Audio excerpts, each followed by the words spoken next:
Here we have our complete rail system for the portable sawmill. It took a lot longer than I had anticipated to get this assembled, leveled, and all of the different components. The log dogs, that's what you see here, this little silver vertical piece with the 45-degree angle on it, and then the log clamp assembled to it.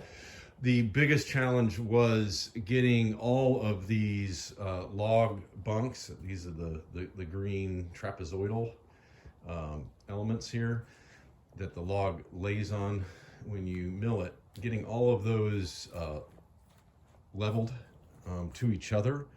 You need to have them all perfectly lined up so that when you, after you take that first cut and then you rotate your log, that everything lays flat on those. And then also the other piece that was a bit of a challenge is the outside dimension of the rail from this portion all the way over to the other portion has to be exactly 30.5 inches. So I was lucky enough to have a couple of, or actually a piece of treated 2x4 lumber on site that I was able to cut to the inside diameter with the chainsaw, because I don't have a miter saw out here.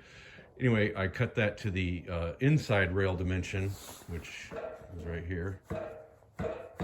And I could stick that in there so that it controlled that dimension. And then I used my ratchet strap to connect to a couple of the holes here, and then cranked it up and then pulled that together while these log bunks were still loose before I cranked down on the bolts in there. Once the dimension was correct, then I went ahead and locked it all in. But that took some doing. But there it is, ready to have the sawmill head assembly put on it tomorrow.